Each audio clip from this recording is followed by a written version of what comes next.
What's up, everybody? It is me, KiNGAlpha. Hope everybody's doing great. Hope everybody's having a great weekend.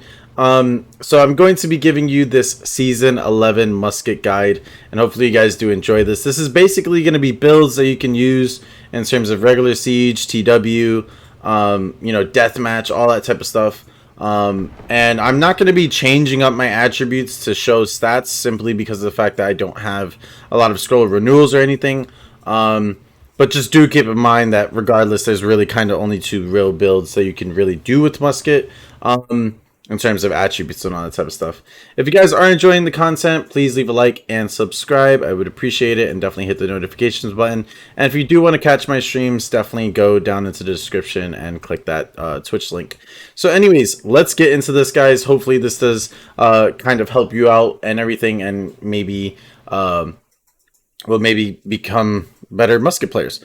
Now, in terms of being like an ultimate guide in terms of like gameplay and stuff, I'm not going to be really showing gameplay, mainly because I have been playing a lot of Nodachi. However, these are the builds that still you can use if you are coming into the season 11, or you're coming back to the game that you want to know what's the current builds that you can actually use. So first off, as well, these are just my opinion. This is my opinion and how I do build the Musket. So, you know, if you don't like this build or you do a different build, you know, leave it down in the comments below. I'd love to see the build that you use. So anyways, we're going to go over to attributes and everything. And currently I am using my Nodachi build. So it's 52 agility and then the rest into toughness, or I believe it's either 52 or 20. But this doesn't really matter. There's only really two builds that you should basically use for Musket, which is either full agility or full strength. Now, this is mainly because of the fact that there's, you know, two different sets, different ways of basically playing Musket in this current meta that, you know, you can use for deathmatch, you can use for regular siege, or you can even use for TW and ranked and all that other type of stuff. Now, in terms of, you know, stats and everything, you know, defense and everything just matters based off of your actual stuff. So, for example, the extra health, even though I do have extra attribute points in my toughness, you definitely want to get extra health for your actual armor itself. It's very important.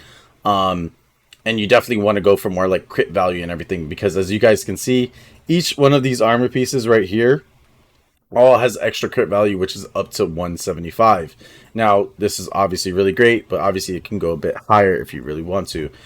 Because the thing is with Musket too is that you do get a lot of back shots. You always try and at least, you know, target the back so you can actually have a massive crit and absolutely just obliterate someone. So the build I'm going to go and show basically first off will be the full agility build, and you know, and all the runes and everything. This is basically the full agility build that I do use currently that will help you out. So one thing I want to say about the Musket is that you do want, so crazy enough, the epic Musket that I have is actually better than my legendary one, simply because of the fact that I have extra piercing damage, and then even almost the same amount of piercing armor penetration compared to my legendary one. And then plus 11 agility. This does actually overall equal out to a better Musket compared to legendary. So what you always are aiming for in terms of a Musket is having high piercing armor penetration, piercing damage, and either you really want agility, but even getting strength is also a really good one as well, because it does help you out if you are doing the, you know, Cal Chop liquid fire type of spam setup.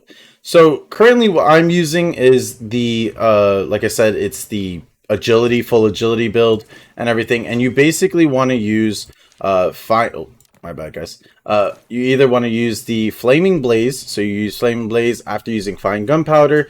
The remaining cooldowns of Grape Shot and 5 rounds rapid are reduced by 2 seconds. So the main part is you really don't care about 5 rounds rapid because it's really not a good skill right now. But after using Fine Gunpowder, you can actually reduce the cooldown of Grape Shot by 2 seconds, which is actually pretty huge because of the fact that Grape Shot is only 5 seconds regardless. So you're actually reducing it to 3 seconds, which can basically make a build that you can obliterate a hero in a massive quick combo that you know, will help out your team, or whether it's deathmatch or you know, siege or TW. popping a hero really fast can actually really help you out, especially since there's a lot of heavy armors. Now there is the other build that you can do, and I know some people are going to ask me, all normal shots or grape shot, is that good? Not really. You really want to basically have it where you're able to snipe units or snipe heroes in the head when you can, and with all normal shots or grape shots, it actually limits your range a lot. It's not a bad build. You can do certain builds with it, but it's just genuinely not the best. So the other build that you can do is use liquid fire. When you use liquid fire, deploy caltrops or black powder grenade, it reduces each of the other skills by 2 seconds. And actually tomorrow there is, well, sorry, I forgot that this video is going to be in the future. So actually in the update recently, the liquid or the deploy caltrops actually got a buff slash nerf. So they actually moved the 25% speed reduction to actually 40% speed reduction, but now increased the cooldown by 4 seconds. So technically it will take 24 seconds or like 22 seconds still when you're actually deploying these other things to actually reduce the cooldown of all of the skills. So yeah, really depends on just the situation when you're using caltrops, liquid fire, or black powder grenade. Really, whichever one you have to do first. Now I'm gonna go back to here and using the flaming thing because that's what I was doing. In terms of your actual musket build as well, I typically like to do it where I do run extra defense and everything, because with musket, with this build exactly too, I do like to go up in someone's face and actually like pop them in the face or pop them in the back. So I'm putting myself in a lot of danger. So getting some extra toughness and defense has actually made my build a bit more tankier than normal, which is really, really nice. In terms of the chest, I do damage taken from soldiers is reduced. You can take this out and put, extra armor and then get for some extra strength. It's really up to you. Personally, I do like to do the damage taken from soldiers is reduced mainly. But one thing you can do, like I said, just take this out and just pop in these two where you go like this. And you can use this as well, which actually is probably a better build depending on, how you play your musket. But I just genuinely like to do it where I just take less damage from soldiers because, yeah, I mean, 7% doesn't look like a lot, but it might help. The boots, we have the reduced damage taken from rear attacks and everything like that. I actually would go for the increased armor penetration, especially if you're doing musket. I just had this as my previous build with Nodachi, like I was saying. But I know a lot of people also like to do the heal can be performed while moving. It's really up to you, but personally, it really depends whether you like the armor penetration or the heal while moving, or just, you do want to stack a little bit of the other stuff of like extra agility, extra strength. But I know a lot of musket players love to do it where you heal while moving. And even a lot of the pro players actually love to use this thing as well. It really depends, up to you. Sometimes you can interrupt someone healing while moving, so it just depends on the actual situation. But I know a lot of players do like to do this. So this could be a generous build, or you can actually go for the extra armor penetration with the extra agility. It's just multiple ways of actually playing the class, or just how you're playing your hero. And then gloves, you can do the extra damage, or you can even go for the extra crit value. Really, it depends, up to you. Even the extra damage is overall really good. This does help out your allies as well, so I tend to leave it, and I get the extra strength for whatever my bomb is.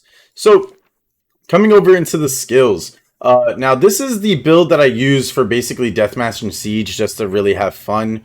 Because I just go hero hunting with this build, and it's honestly amazing. But it really can depend, up to you.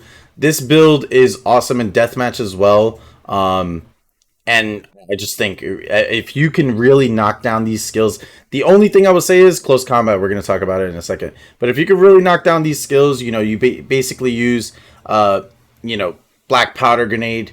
So most combos go black powder grenade, scatter shot, fine gunpowder, scatter shot, and then just you keep doing it over and over. Like, it's ridiculous how fast you can actually pop a hero using musket.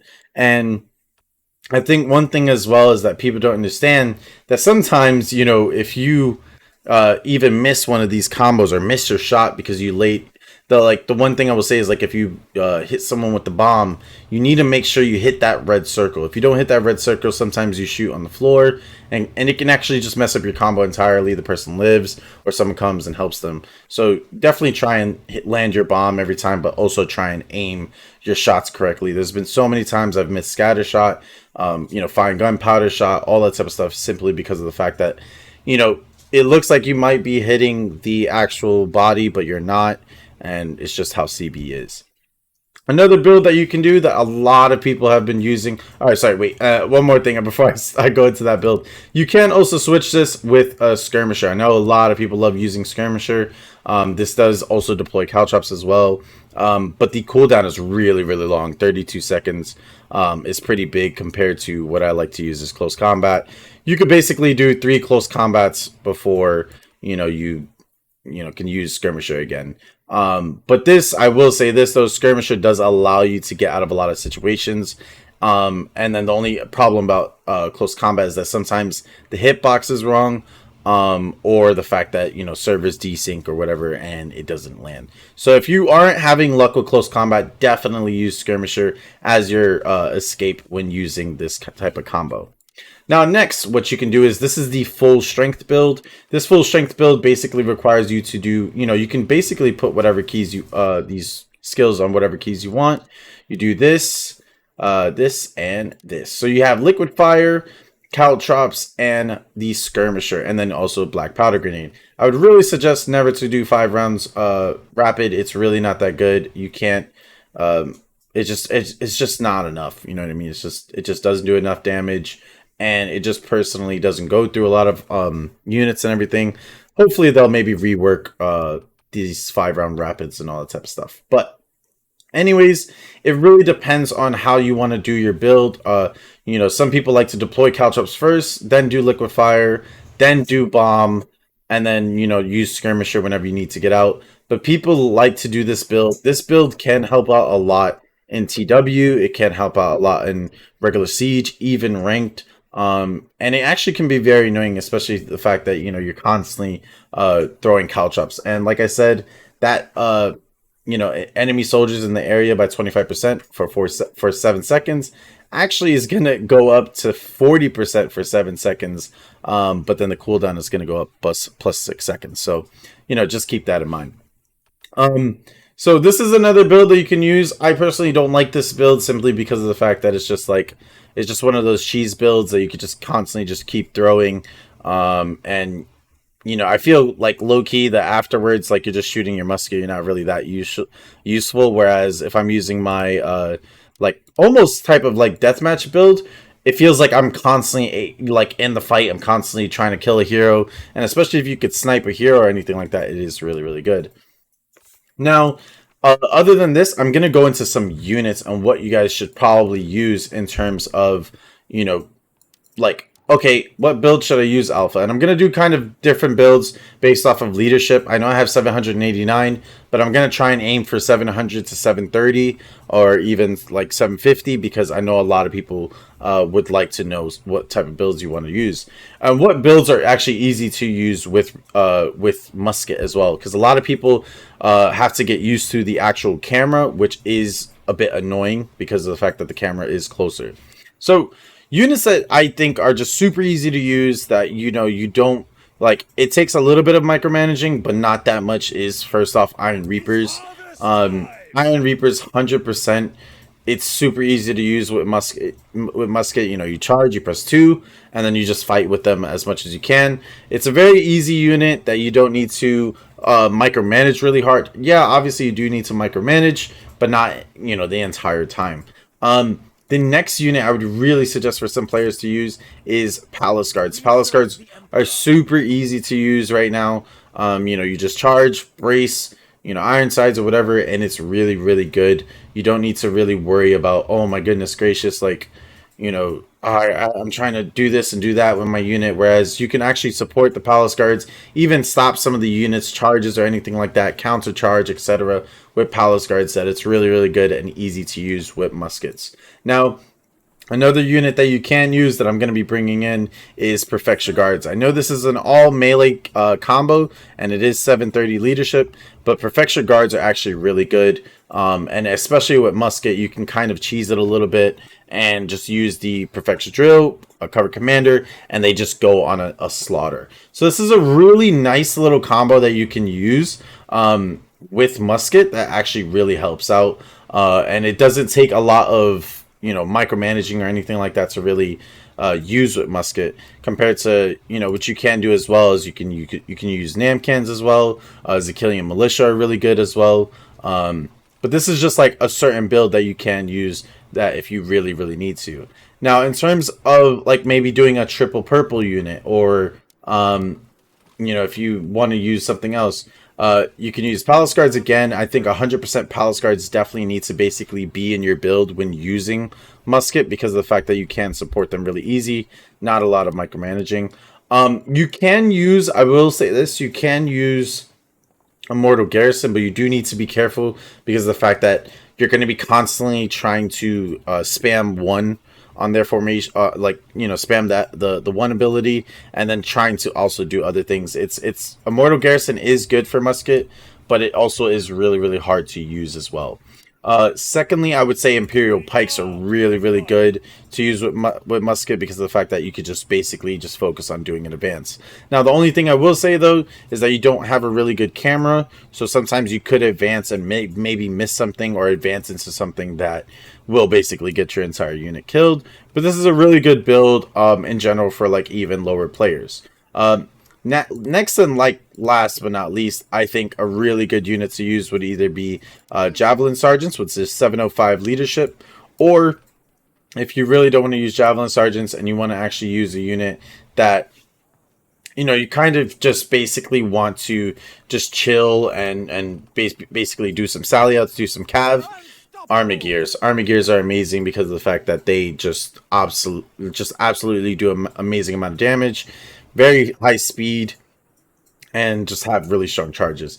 Now, for anybody wondering, by the way, as well, for 715 leadership, if you guys don't know, you can go to the Fame store and actually get the armor that has 732 leadership on it in the Fame store. So you actually don't need to worry entirely about the whole, oh my gosh, I don't have the leadership for these type of builds. So this is just, letting you guys know that you can do these builds and, use these builds with the leadership even at a super low level, as long as you unlock those armors. Now, let's say if you do want to use some range, I know a lot of players like to use range units. One thing I will say is a lot of the range units right now are not in the best area, basically. So I would say either Tertios or Shenjis are basically the most important muskets in the game right now. Muskets, very easy to use. You can kind of like even sometimes sit up top, throw these bombs down. It is amazing. Then the next thing that you can use, Palace Guards. Again, like I said, these guys are awesome, and it really can help you out with just, again, melee fights. Having some melee. And I always have a rule, man. Use one ranged unit. Don't use more than two. Or don't use more than one, because it really does help out the team when you actually do use at least one ranged unit instead of having multiple amounts of freaking range. It's a bit crazy. Now, one thing you can use as well is Prefecture Pikes, 735 leadership Prefecture Pikes, or you can use Prefecture Guards. Even Blue Halberdiers are really good as well right now, and even last but not least, Sons of Fenrir or Condottieri. So it really is up to you and how you want to play the Musket. But these are the basic units that I think will actually help out when playing Musket, that can basically help you out in general get a higher score or anything like that. TW and everything in terms of these builds would probably differ, but it's really all up to you. You can use whatever your squad leader tells you to use. But anyways, guys, I hope these builds help you out. Let me know what you guys think. If this doesn't help you out or anything, I am very sorry. But definitely comment down below. I'd love to see some comments. What do you guys think about the build? What do you guys think about the unit builds or anything? And, just give me a little heads up or any type of comments that would basically help me out in the future. I see you guys next time. Deuces. Have a great one.